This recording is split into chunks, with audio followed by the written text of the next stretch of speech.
ভাবুন তো একবার, কেউ যদি টানা ৮ বছর ধরে প্রতিটা পায়ে ২৫ কেজি ওজনের লোহার জুতো পরে থাকে শুধুমাত্র নিজেকে অপরাজেয় করে তুলতে, তাহলে সেই মানুষটা যেদিন ওই জুতো খুলবে সেদিন তার শক্তি ঠিক কতটা ভয়ঙ্কর হবে? এই প্রশ্নটা মাথায় নিয়েই শুরু হয় আমাদের আজকের গল্প। আর এই গল্পের নায়ক এমন একজন কুংফু যোদ্ধা যাকে থামানো সত্যি প্রায় অসম্ভব। চীনের একটি প্রাচীন গোষ্ঠী থেকে আসা এই মানুষটার নাম উলিন। তার পূর্বপুরুষদের কাছে একটা বিশেষ শক্তি ছিল, লোহার মতো পা। কুংফুর এই ধারাটা প্রজন্মের পর প্রজন্ম টিকে এসেছে, আর উলিন হল সেই ধারার অন্যতম শেষ রক্ষক। সে এসেছে শহরে প্রথমবার, কিন্তু হঠাৎ কিছু গুন্ডা দৌড়াতে দৌড়াতে রাস্তা দিয়ে ছুটে এলো। এই তাড়াহুড়োয় তারা একটা ছোট্ট বাচ্চার আইসক্রিম মাটিতে ফেলে দেয়। উলিন এটা দেখে ওই গুন্ডাগুলোর পেছনে ছুটল বাচ্চার আইসক্রিমের দাম ফেরত নেওয়ার জন্য। ওই গুন্ডারা আসলে এসেছিল একজন মানুষকে খুন করতে, কিন্তু উলিন তাদের পথ আটকে দাঁড়ালো। তারা ঝাঁপিয়ে পড়ল উলিনের ওপর। সে একাই সবাইকে পিটিয়ে মাটিতে ফেলল। তার পায়ের প্রতিটা লাথিতে যেন লোহার ঘুষি খাচ্ছে ওরা। যে মানুষটাকে মারতে এসেছিল গুন্ডারা, সে বেঁচে গেছে। তার নাম জে সেন, বেশ ধনী লোক।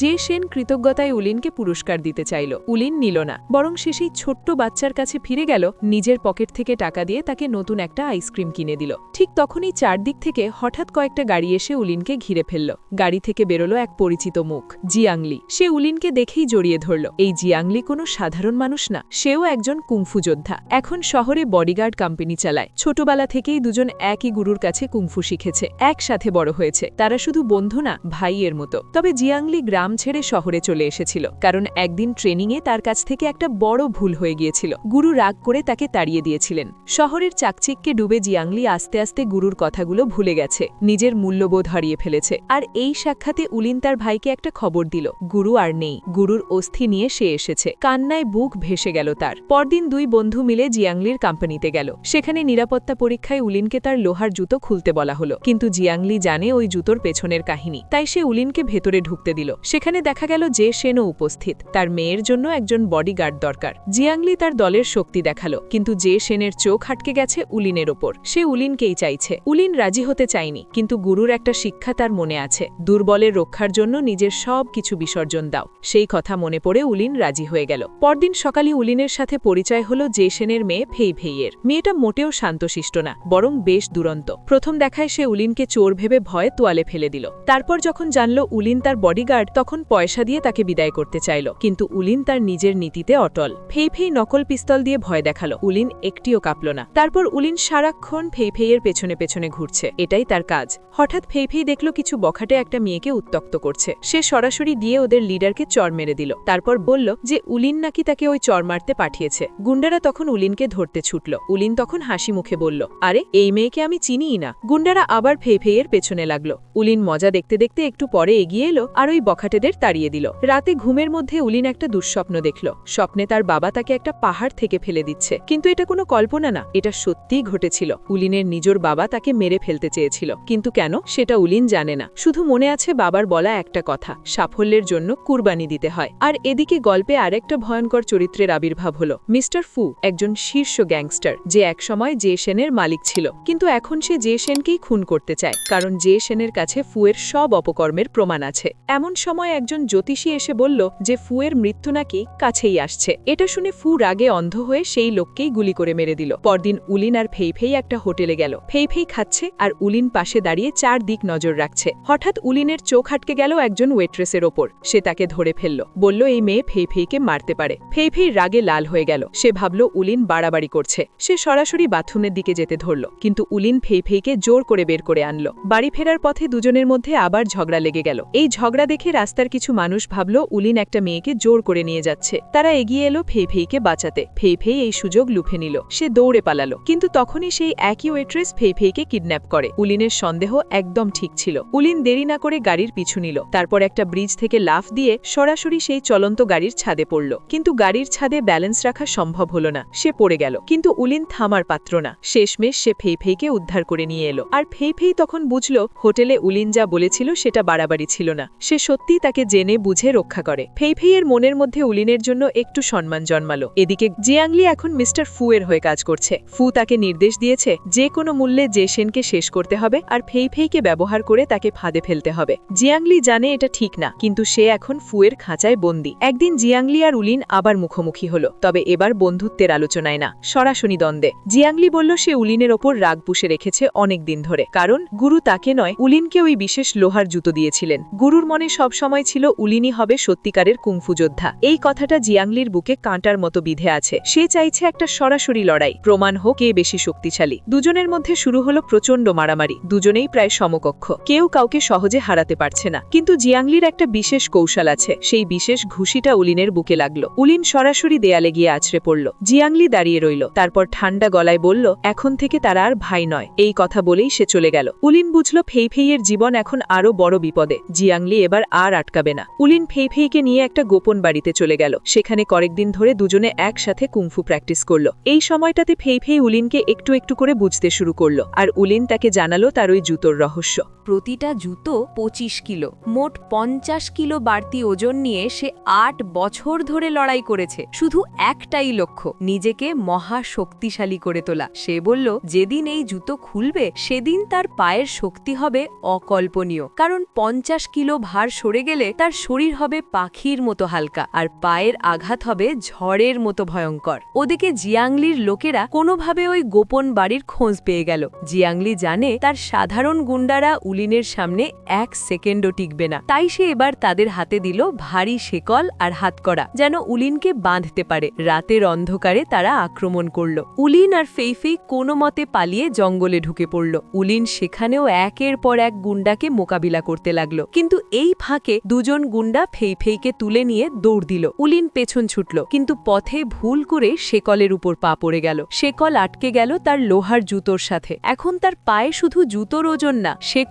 কিন্তু উলিন থামল না। সে শেকল পায়ে নিয়েই লড়াই চালিয়ে গেল, কয়েকজনকে কাবুও করল। কিন্তু শেষমেশ তারা তার 2 পা বেঁধে দিয়ে তাকে দেওয়ালে আছড়ে মারল। তারপর একজন গুন্ডা তাকে টেনে নিয়ে গেল একটা খোলা মাঠে। সেখানে অপেক্ষা করছিল জিয়াংলি। নিজের চোখের সামনে তার ভাই মাটিতে পড়ে আছে, শেষ নিঃশ্বাসের দিকে এগোচ্ছে। জিয়াংলির ভেতরে কষ্ট আছে, কিন্তু সে সেই কষ্টকে রাগ দিয়ে চাপা দিল। সে এগিয়ে গেল এবং উলিনের বুকে সজোরে একটা ঘুষি মারল, সেই বিশেষ টেকনিকে। তারপর সে চলে গেল। তার লোকেরা উলিনকে মাটিতে পুঁতে দিয়ে ফিরে গেল। বৃষ্টি নামল, চারদিক কাদায় ভরে গেল। কাদা ঠেলে ধীরে ধীরে উলিন বেরোলো। সে মরেনি, কারণ তার হৃদয়টা বাম দিকে নয়, ডান দিকে। জিয়াংলির ঘুষি ঠিক জায়গায় লাগেনি। উলিন বাঁচল। আর এবার সে সিদ্ধান্ত নিল এখন আর অপেক্ষার সময় নেই। সে বাড়ি ফিরল এবং 8 বছরের প্রথমবারের মতো সেই লোহার জুতো দুটো খুলে রাখল। তার শরীর যেন প্রথমবার মুক্ত বাতাসে শ্বাস নিল। কিন্তু উলিনের মনে তখন বিশ্রামের কোনো চিন্তা নেই। ফেইফেই এখনো শত্রুর হাতে। সময় নষ্ট করার সুযোগ নেই। সে নিজের চেহারা বদলালো, স্যুট পরল, তারপর একা সোজা হেঁটে গেল জিয়াংলির অফিসের দিকে। অফিসের ভেতরে শত শত লোক, সবাই প্রস্তুত। জিয়াংলির লোকেরা জানত উলিন আসতে পারে, তাই সবাই সতর্ক ছিল। কিন্তু যাকে তারা চিনত সে ছিল 50 কিলো ভারী জুতো পরা একটা মানুষ। ধীর, শক্তিশালী, কিন্তু একটু ভারী। আজকের উলিন সম্পূর্ণ আলাদা। 50 কিলো ওজন শরীর থেকে সরে যাওয়ার পর তার গতি হয়ে গেছে চোখ ধাঁধানো। সে এত দ্রুত নড়ছে যে কেউ তাকে ধরতেই পারছে না। একজন ছুটে আসে, উলিন সরে যায়। আরেকজন ঝাঁপায়, উলিন নেই সেখানে। প্রতিটা লাথিতে 8 বছরের সাধনা, যেন লোহার হাতুড়ি দিয়ে কেউ আঘাত করছে। কিন্তু সেই হাতুড়ি উঠছে বাতাসের গতিতে। একে একে সবাই মাটিতে পড়তে লাগলো। সে শুধু পা ব্যবহার করছে, কারণ আয়রন লেগ কুংফুর আসল শক্তি পাই।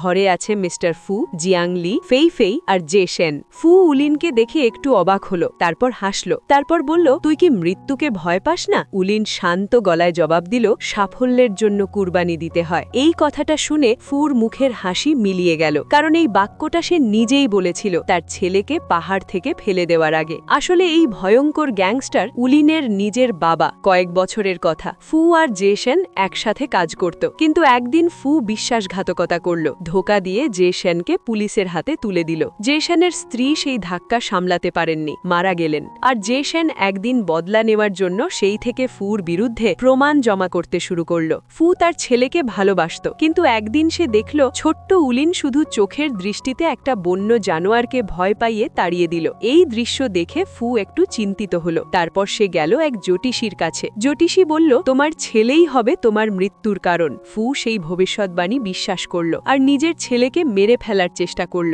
কিন্তু উলিন বেঁচে গিয়েছিল। গুরু তাকে খুঁজে পেয়ে আশ্রয় দিয়েছিলেন, কুংফু শিখিয়েছিলেন। আর আজ সেই ছেলেই তার সামনে দাঁড়িয়ে। ফু উলিনকে জীবন্ত দেখে হাসল, বলল, ভবিষ্যৎবাণী তাহলে সত্যি হতে চলেছে। এই কথা বলেই সে উলিনের দিকে গুলি চালালো। ঠিক ঠিক তখনই মাঝখানে এসে দাঁড়ালো জিয়াংলি। সে গুলি খেল নিজের বুকে। জিয়াংলি ফুর হাতের পুতুল হয়ে থাকতে থাকতে ক্লান্ত হয়ে গিয়েছিল, তাই শেষ মুহূর্তে সে বেছে নিল তার ভাইয়ের পাশে থাকার পথ। কিন্তু তার আগে একটা শর্ত দিল। সে বলল, আমি একা উলিনের মুখোমুখি হতে চাই, তার নতুন শক্তি পরখ করে দেখতে চাই। এটা ভাইয়ের শেষ লড়াই। ফু রাজি হলো। দুই ভাই আবার মুখোমুখি হলো, কিন্তু এবার পরিবেশটা আলাদা। এবার শুধু প্রতিযোগিতা নয়, এতে মিশে আছে বছরের পর বছরের ভালোবাসা। জিয়াংলি এবার পড়ে আছে তার বিশেষ দস্তানা, যেটা তার ঘুষির শক্তি কয়েক গুণ বাড়িয়ে দেয়। লড়াই শুরু হলো প্রচণ্ড গতিতে, কিন্তু এবার উলিন আগের উলিন নয়। জুতো খোলার পর তার প্রতিটা নড়াচড়া হয়েছে অবিশ্বাস্য রকম দ্রুত। জিয়াংলির দস্তানার শক্তি আছে ঠিকই, কিন্তু উলিনের গতির সামনে সে সুযোগ পাচ্ছে না। ধীরে ধীরে জিয়াংলি পিছু হটতে লাগলো। উলিনের পায়ের আঘাতে সে টলছে। আয়রন লেগের শক্তি এখন পুরো মাত্রায় বেরিয়ে এসেছে। জিয়াংলি হারতে চলেছে, এটা বোঝা যাচ্ছে। আর তখনই ফু পেছন থেকে গুলি করল জিয়াংলিকে। নিজের লোককেই শেষ করে দিল, কারণ সে আর কাজের নয়। জিয়াংলি মাটিতে পড়ে গেল, শ্বাস কমে আসছে, কিন্তু চোখ দুটো খোলা, উলিনের দিকে তাকিয়ে আছে। সে ক্ষীণ গলায় বলল, তুই বেঁচে থাক, গুরুর জায়গা নে। আয়রন লেগ কুংফু যেন হারিয়ে না যায়। এটুকু বলেই জিয়াংলির চোখ বন্ধ হয়ে গেল। উলিন নিজেকে সামলে নিল, কিন্তু ভেতরে ভেতরে একটা ঝড় বইছে। তার একমাত্র ভাই, তার একমাত্র বন্ধু চলে গেল। এখন ঘরে বাকি আছে শুধু দুজন, উলিন আর মিস্টার ফু। এই মানুষটাই তাকে মেরে ফেলতে চেয়েছিল। উলিন এই মানুষটার দিকে তাকিয়ে আছে। ফু বুঝতে পারছে এবার তার পালানোর পথ নেই। তার সব লোক ছত্রভঙ্গ। জিয়াংলি নেই, আর সামনে দাঁড়িয়ে আছে সেই ছেলে যে লোহার জুতো খুলে এসেছে, যার পায়ের একটা লাথি এখন ঝড়ার চেয়ে ভয়ঙ্কর। ফু তখন সমঝোতার হাত বাড়ালো, বলল, দেখ, আমরা আলোচনা করতে পারি। তুই আমার ছেলে, আমার রক্ত, এখনো সব ঠিক হয়ে যেতে পারে। কিন্তু উলিন এগিয়ে গেল। সে আঘাত করতে যাবে, কিন্তু হঠাৎ থেমে গেল। গুরুর একটা কথা মাথায় ভেসে উঠল, নিরস্ত্র মানুষের উপর কখনো আঘাত করো না। ফুর হাতে এখন কোনো অস্ত্র নেই, সে নিরস্ত্র। উলিন তার গুরুর এই শিক্ষা ভাঙতে পারবে না। সে নিজেকে এতটা নিচে নামাতে রাজি নয়। ক্রোধ থাকলেও, ব্যথা থাকলেও, তার ভেতরের মানুষটা আজও সেই গুরুর আদর্শ বুকে ধরে আছে। উলিন হাত সরিয়ে নিল। ফুকে সে জীবন্ত ছেড়ে দিয়ে ঘুরে দাঁড়ালো। এই দৃশ্যটা ছোট, কিন্তু এখানেই বোঝা যায় উলিন আর ফুয়ের মধ্যে পার্থক্য কতটা গভীর। ফু সারা জীবন শক্তিকে ব্যবহার করেছে ভয় দেখাতে, নিজেকে টিকিয়ে রাখত, আর উলিন শক্তি শিখেছে রক্ষা করতে। তারপর উলিন একা উঠে এলো সেই উঁচুতে, হাতে তার জিয়াংলির অস্থি। এই মানুষটা তার জীবনের সবচেয়ে কাছের মানুষ ছিল। একই গুরুর ছায়ায় বড় হয়েছে দুজন, একসাথে হেসেছে, একসাথে ঘাম ঝরিয়েছে, একসাথে স্বপ্ন দেখেছে। মাঝে কিছুটা পথ আলাদা হয়ে গিয়েছিল লোভের ফাঁদে, কিন্তু শেষ মুহূর্তে জিয়াংলি ফিরে এসেছিল নিজের ভাইয়ের জন্য। উলিন বাতাসে অস্থিগুলো উড়িয়ে দিল। আর এখানেই বোঝা যায় এই গল্পটা আসলে শুধু মারামারির গল্প নয়, এটা দুটো মানুষের গল্প, যারা একই শিকড় থেকে বেড়ে উঠেছিল, ভিন্ন পথে হেঁটেছিল, কিন্তু শেষ পর্যন্ত একই ভালোবাসায় বাধা ছিল। এই ছিল আয়রন প্রোটেক্টর 2016, একটা কুংফু অ্যাকশন মুভি। শক্তি নয়, চরিত্রই মানুষকে মহান করে, এটাই এই সিনেমার আসল বার্তা। আপনার কি এমন কোনো বন্ধু আছে যাকে আপনি ভাইয়ের মতো ভালোবাসেন? কমেন্টে একটা লাইন লিখুন। আর এই ধরনের সিনেমার গল্প পেতে চাইলে সিনে বাড়ি চ্যানেলটি সাবস্ক্রাইব করুন। ভালো থাকবেন।